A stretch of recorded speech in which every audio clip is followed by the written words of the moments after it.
Die Wissenschaft ist nicht unfehlbar. Manche behaupten sogar, die Wissenschaft sei nur der aktuellste Stand des Irrtums. Tatsächlich wurde schon so manche Hypothese aufgestellt, die sich als unhaltbar erwies. Manche Theorie verworfen, andere Mythen verbreiten sich weltweit, obwohl sie wissenschaftlich widerlegt sind. In diesem Beitrag geht es um die hartnäckigsten weltweiten Mythen. Hallo und herzlich willkommen zu Romeo. Schön, dass du neugierig bist. Ein Mythos: die Zunge habe geschmacksspezifische Zonen. In der Schule haben wir gelernt, dass unsere Zunge für alle Geschmäcker verantwortlich ist, die wir wahrnehmen, und dass sie in mehrere Teile unterteilt ist, wobei jeder Teil für die Wahrnehmung verschiedener Geschmacksrichtungen wie bitter, süß, salzig und sauer zuständig sei. Diese Theorie entstammt aus einer Missdeutung von Forschungsergebnissen. Der deutsche Physiologe David Henning stellte fest, dass an allen Stellen der Zunge alle Geschmäcker wahrgenommen werden können. Manche Geschmäcker jedoch in manchen Regionen intensiver. Der Experimentalpsychologe Edwin Boring interpretierte daraus falsch, dass die Geschmacksrichtungen auf der Zunge geordnet vorliegen würden. Tatsächlich basiert zumeist nur ein kleiner Teil der als Geschmack wahrgenommenen Empfindung auf Reizen der Geschmacksrezeptoren. Der meiste Geschmack wird durch flüchtige Aromastoffe hervorgerufen, die das Riechepithel der Nase reizen. Beim Kauen sowie beim Hin- und Herbewegen einer Speise im Mund gelangen die flüchtigen Bestandteile in die Nasenhöhle, wo sie von den Riechzellen wahrgenommen werden. Der Mythos, die Zunge sei geschmacklich eingeteilt, hat bereits einen sehr langen Nachgeschmack. Noch ein Mythos: wir nutzten nur 10% unseres Gehirns. Ein weit verbreiteter wissenschaftlicher Mythos, den wir alle schon einmal gehört haben. Wir nutzen nur 10% unseres Gehirns.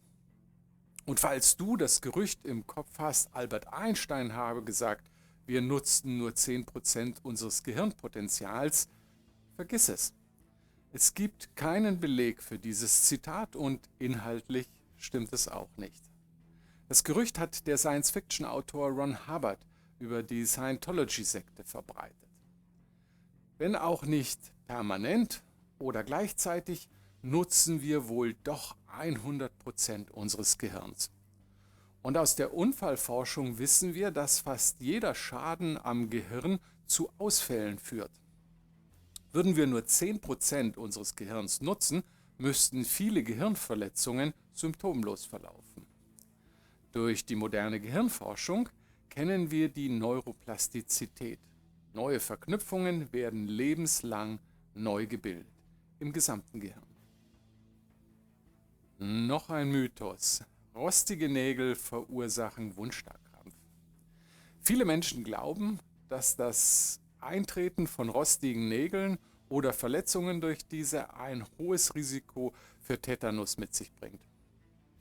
Obwohl rostige Nägel und Metall in der Regel eine Möglichkeit sind, sich mit Tetanus anzustecken, hat die Infektion selber nichts mit dem Rost zu tun. Clostridium tetani Bakterien lösen die gefährliche Infektionskrankheit Tetanus aus. Starke und langanhaltende Muskelkrämpfe sind typische Symptome. Der Wundstarkrampf führt unbehandelt zum Tod. Selbst unter medizinischer Betreuung sterben ca. 50% der Patienten. Gegen Tetanus kann man sich impfen lassen, gegen rostige Nägel nicht. Noch ein Mythos: Musik von Mozart zu hören, mache dich oder dein Baby schlauer. Dieser Mythos ist als Mozart-Effekt bekannt und wurde von dem Psychologen Francis Rauscher entwickelt.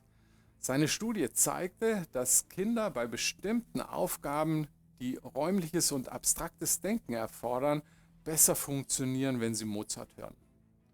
Aufgrund dieser Studie haben Unternehmen begonnen, Baby-Mozart-CDs für schwangere Frauen zu verkaufen. Und das erfolgreich. Aber ist das wirklich wahr? Durch unzählige Studien hat man herausgefunden, dass das Hören von Musik im Allgemeinen zu einer vorübergehenden Verbesserung der kognitiven Fähigkeit und des abstrakten Denkens führt.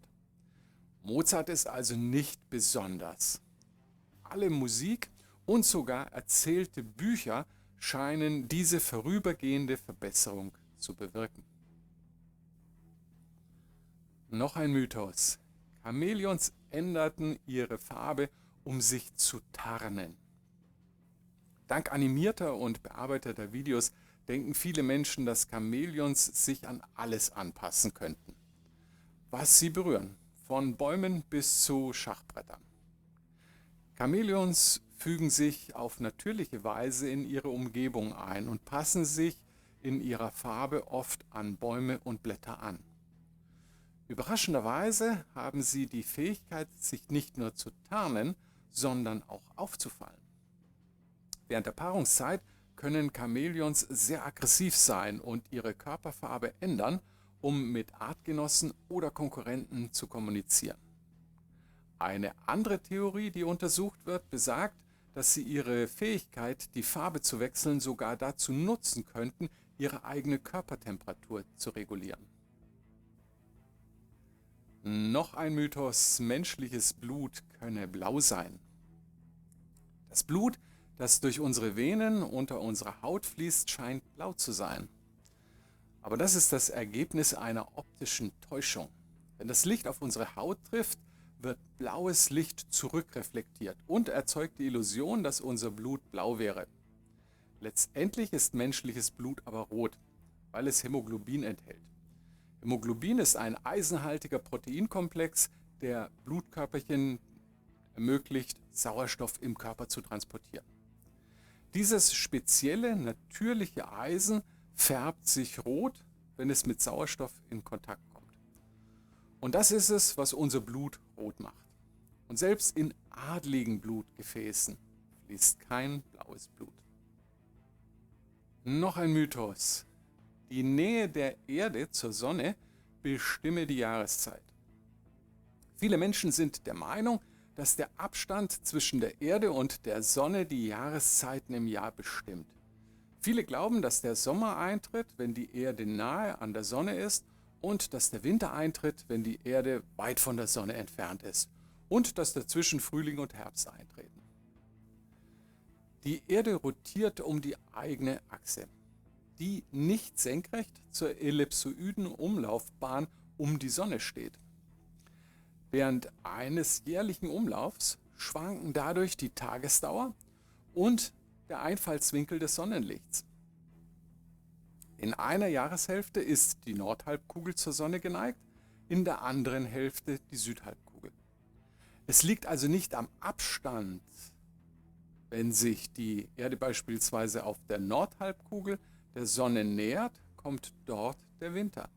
Und wenn sie sich weiter von der Sonne entfernt, kommt der Sommer. Noch ein Mythos: es dauere 7 Jahre, bis Kaugummi verdaut ist. Kaugummi ist eine beliebte Süßigkeit. Einem Artikel im Guardian, einer britischen Nachrichten- und Medienquelle zufolge, kann es Jahre dauern, bis Kaugummi vollständig verdaut ist. Stimmt das? Nein. Es dauert eine Weile, bis Kaugummi verdaut ist, weil es aus natürlichem oder synthetischem Polymer besteht. Das heißt aber nicht, dass er ewig in unserem Magen liegt, sondern dass er nach einiger Zeit auf natürliche Weise wieder herauskommt. Noch ein Mythos: Kamele benutzen ihre Höcker als Wasserspeicher. Viele Menschen glauben, dass Kamele Wasser in ihren Höckern speichern, aber in Wirklichkeit speichern sie darin Fett.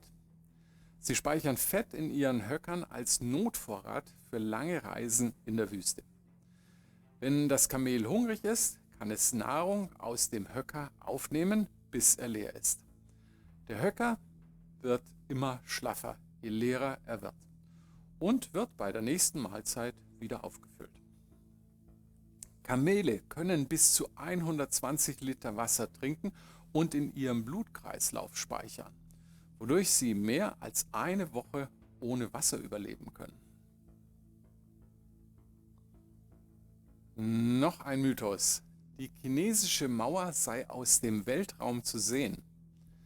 Eines der 7 Weltwunder ist die chinesische Mauer. Es gibt einen lustigen, aber interessanten Mythos. Die Leute glauben, dass man die Mauer tatsächlich vom Weltraum aus sehen kann. Die Mauer ist ein beeindruckendes Bauwerk, das sich über fast 20.000 Kilometer quer durch Chinas Landschaft zieht. Obwohl diese großartige Mauer riesig ist, kann man sie vom Weltraum aus nicht sehen. Wie weltraumerfahrene Astronauten berichten, können sie die Mauer nur auf einer erdnahen Bahn und unter bestimmten Wetterbedingungen sehen. Einer der Gründe, warum sie nicht sehen können, ist das Material der Mauer und die Farbe, die sich von der Umgebung kaum abhebt. Noch ein Mythos. Fledermäuse seien blind. Fledermäuse sind aufgrund von Filmen dem Mythos verfallen, dass sie völlig blind seien. Dieser Mythos ist falsch und tatsächlich gibt es einige Fledermausarten, die sehr gut sehen können. Die meisten von uns lernen im naturwissenschaftlichen Unterricht, dass Fledermäuse blind sind und die Echoortung nutzen Ultraschallwellen, die auf Objekte wie Hindernisse und Nahrung treffen und ihnen beim Fliegen und Überleben in der Nacht helfen. Aber Arten wie die großen Flughunde verlassen sich auf ihr scharfes Sehvermögen, um Nahrung zu finden. Einigen Studien zufolge hat diese Art ein 3-mal besseres Sehvermögen als der Mensch. Noch ein Mythos. Der Blitz schlage nie 2-mal an der gleichen Stelle ein. Wir alle kennen den guten alten Satz, der Blitz schlägt nie 2-mal an derselben Stelle ein, um jemanden zu beruhigen, dass dasselbe Schlimme nicht 2-mal passieren wird. Traurigerweise kann der Blitz 2-mal am selben Ort einschlagen. Ein Blitz ist eine sehr starke elektrische Entladung, die während eines Gewitters entsteht. Vielen Wissenschaftlern zufolge zeigen Berichte, dass diese Entladungen manchmal bis zur Gewitterwolke zurückreichen und einen sich wiederholenden Zyklus von Einschlägen verursachen können. Diese Berichte bedeuten, dass es in der Tat mehrere Male einschlagen kann. Das bekannte Empire State Building zum Beispiel wird fast 100 Mal pro Jahr getroffen. Und auch in den Kölner Dom entlädt sich die himmlische Energie sehr häufig. Zum letzten Mythos für heute und meinem Lieblingsmythos. Spinat enthalte viel Eisen. Dieser Mythos entstand durch die Untersuchung des Physiologen Gustav von Bunge 1890. Er untersuchte getrocknetes Spinatpulver auf den Eisengehalt und fand eine Konzentration von satten 35 Milligramm Eisen pro 100 Gramm Spinat. Der Mythos war geboren, Spinat sei gut für den Muskelaufbau wegen des hohen Eisengehalts. Wer erinnert sich nicht an die Zeichentrickfigur Popeye, dem durch Spinat Muskeln wuchsen, mit denen er zu Heldentaten bereit war? Gustav von Bunge untersuchte Spinatpulver. Spinat selbst besteht zu 90% aus Wasser. Und 100 Gramm Spinat enthalten daher 3 Milligramm Eisen pro 100 Gramm Spinat. Der Kinderschreck allen Gemüses ist ähnlich reich an Mineralien und Vitaminen wie ein Schluck Wasser. Allerdings enthält Spinat ein Pflanzenhormon, das den menschlichen Steroiden ähnlich ist. Zumindest Popeye könnte rehabilitiert sein.